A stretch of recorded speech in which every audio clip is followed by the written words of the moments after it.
오늘의 첫 번째 시그널 픽입니다. 민주당 서영교 최고위원 잘 들리시죠? 예, 서영교입니다. 예, 안녕하세요. 원래는 이제 이재명 대표 관련된 질문 먼저 드리려고 했는데 지금 저희가 얘기를 하다 보니까 대법원장 인준 표결에 대해서 좀 얘기가 나왔어요. 그래서 먼저 좀 여쭤볼까 하는데 이게 지금 민주당에서 당론으로 부결할 거다라는 전망이 나오거든요. 최고위원님이 보시기에 뭔가 정리가 어떻게 될 것 같습니까? 대법원장이 아주 중요한 자리인데요. 예. 대법원장에게 그렇게 흠이 많은 사람을 추천한 것 자체부터가 문제라고 생각합니다. 대법원장이 흠이 많은 사람이고 그리고 또 불법적인 요소도 많이 있었습니다. 그래서 그 불법 그리고 문제가 많은 내용으로 문제 백화점, 비리 백화점 이렇게 이야기를 합니다. 그래서 청문회를 했던 많은 분들이 아주 부적격입니다. 이런 사람을 대법원장으로 앉혀서는 안 됩니다. 이렇게 저희들에게 보고를 했고요. 그리고 또 수많은 언론에 그렇게 나왔고요. 그리고 대법원장이 재산을 10억 정도 신고하는 것을 누락했어요. 근데 대법원장이 판사 시절에 안산시장이 재산을 누락했다고 시장을 그만두게 하는 형을 내렸습니다.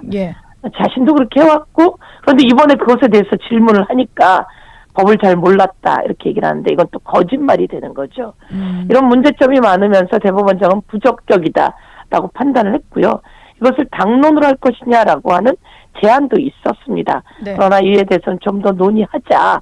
당론으로 하지 않아도 모두 다 이 사람은 부적격이라고 보고 있는 상황인 것으로 저희는 판단하고 있습니다. 그런데 국힘 내부에서도 그리고 또 정부에서도 좀 곤혹스러울 것이고요.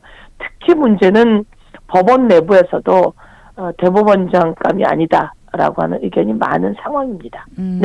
대법원장 인준 표결이 그런데 만약에 부결이 되면 이게 35년 만에 벌어지는 일이다 보니까 이게 뭐 국민의힘 쪽 입장에서는 여러 가지 뭐 사법 마비를 초래할 수도 있는 거고 사법부 길들이기 들어가는 거 아니냐 이런 지적도 나오거든요. 여기에 대해서는 어떤 입장이세요? 사법부 길들이기라고 하는 얼토당토하는 발언을 하는 사람이 도대체 누군지 잘 모르겠는데요. 대법원장에 대해서 청렴하고 그리고 또 판단을 제대로 내리고 그리고 국민에게 이 판단을 내렸을 때 행정부, 입법부, 사법부, 상권 분립하에 많은 국민들이 그 판결을 겸허히 받아들일 수 있는 자격이 있는 사람이 대법원장이 되어야 되는 거죠.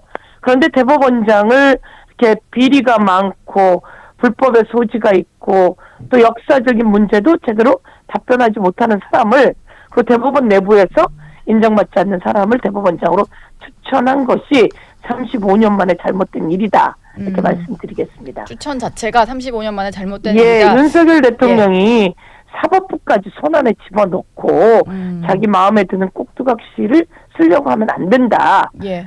자기 마음에 드는 사람으로 자기 그 수족처럼 부려서는 안 된다 이런 말씀을 드리겠습니다.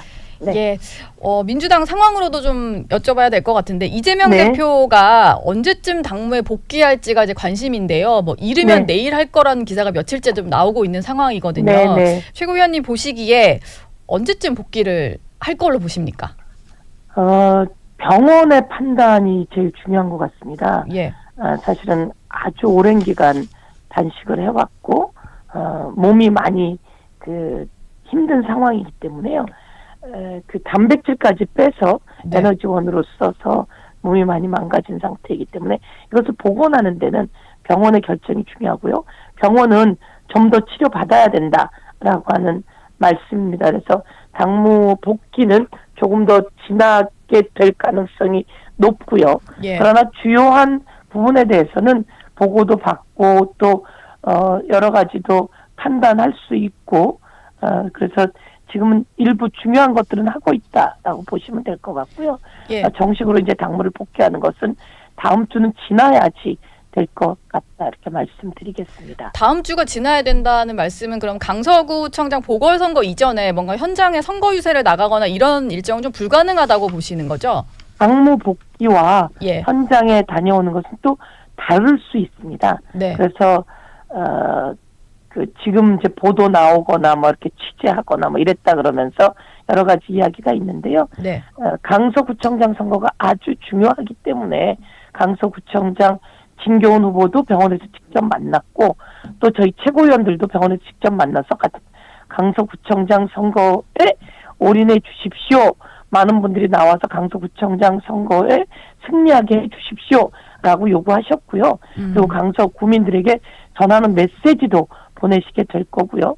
또 강서구청장 현장도 지금은 나오시는 게 좋겠다. 또 몸을 생각하는 게 좋겠다. 이런 의견들이 있어서 검토 중이라고 생각하시면 될 것 같습니다. 예. 이재명 대표가 일단 뭔가 정식적으로 복귀를 하게 되면 이 부분도 좀 궁금한 상황인데요.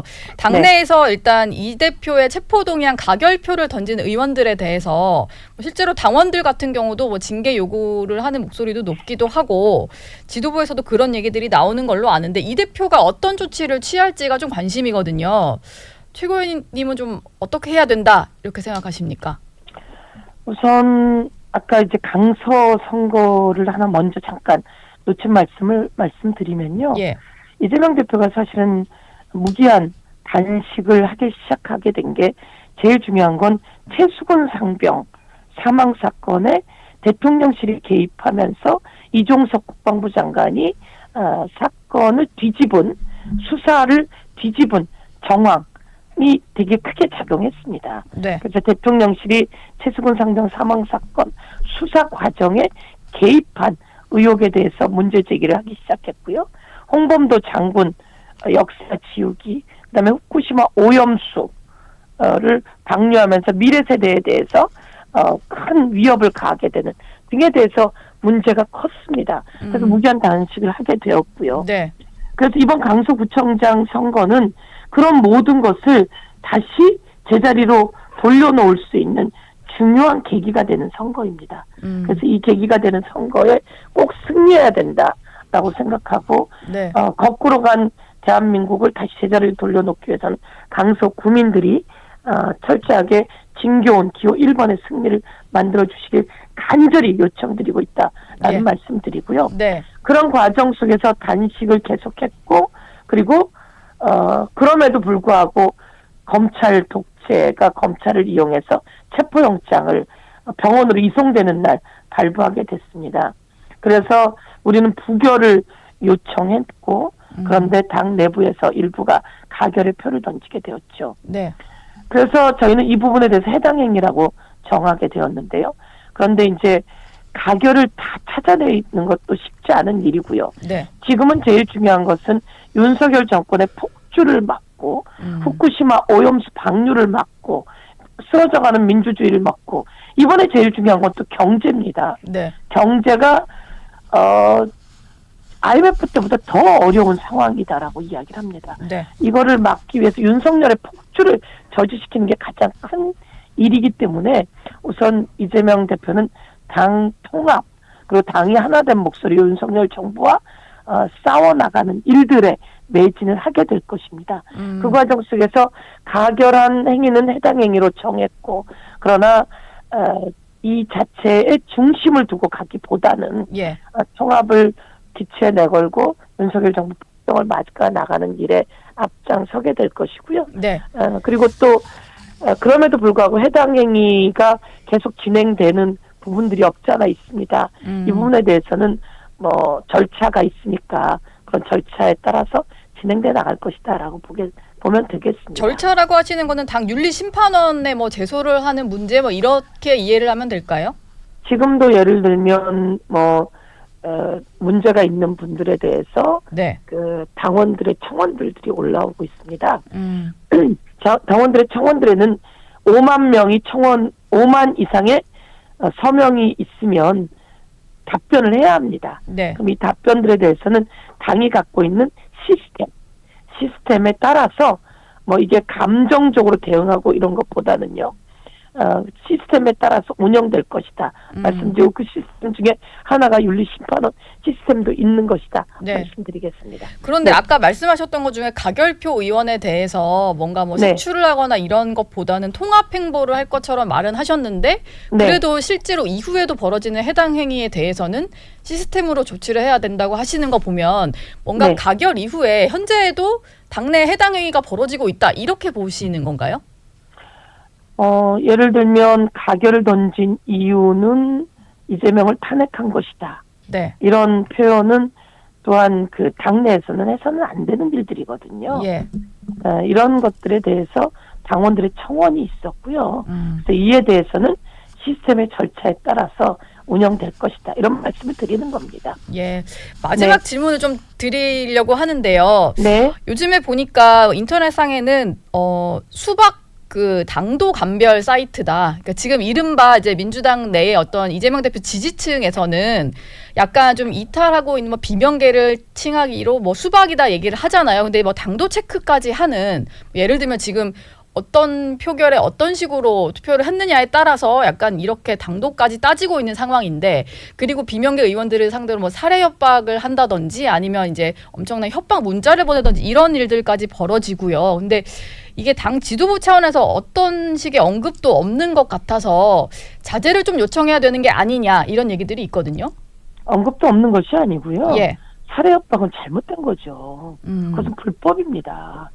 살해 협박 같은 것은 잘못된 것이기 때문에요. 예. 그것에 대해서는 당연히 뭐 당내를 떠나서 사회적으로 문제가 되는 것이다 이렇게 말씀드리고요. 네. 그런 내용이 또한 당연히 제기돼서 올라오면 그것에 대해서 조치를 취해야지 되는 거죠. 예. 살해 협박이 있을 수 없는 일입니다. 그리고 그동안도 협박 문자나 이런 것에 대해서 도가 지나치고 잘못된 것에 대해서는 문제 제기를 했었고요. 네. 그래서 과거에 이원욱 의원 같은 경우에 문제 제기가 아주 협박 문자에 대해서 이재명 대표가 여기에 대해서 감찰 지시했습니다.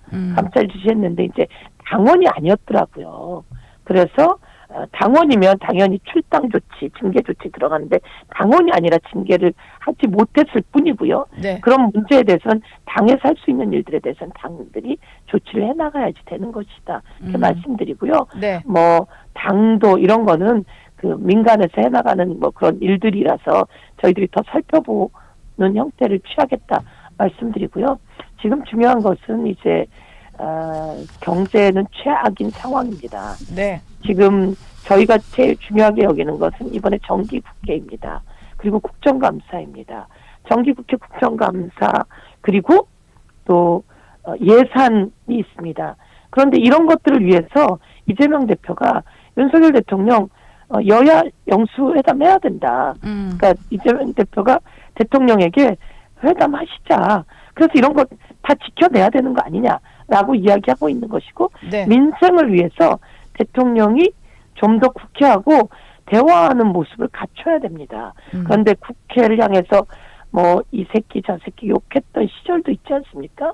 그런데 아직도 국회를 함부로 대하고 있는 것에 대해서 오히려 언론들이 문제 제기를 해주셨으면 좋겠다. 이런 말씀 드리면서 대한민국 경제가 최악인데 예. 대통령과 대통령실 정부가 마치 국민의 세금을 쌈짓돈 쓰듯이 대통령실 예산은 10%를 올리고 청년 예산, 일자리 예산, 지역 카페 예산, 뭐 R&D 예산은 다 거의 전액 가까이 삭감을 해왔어요. 그래서 이런 부분에 대해서 문제 제기하는 일을 이재명 대표와 지금 더불어민주당이 문제 제기하면서 예산, 민생 예산을 살리는 일을 하고자 합니다. 예. 그런 취지에서 민생 회담도 제안했는데 아직 뭐 답이 없는 걸 보니 고민을 하고 있었으면 좋겠다 말씀드리겠습니다. 네, 여기까지 듣도록 하겠습니다. 서영교 민주당 최고위원이었습니다. 고맙습니다. 네.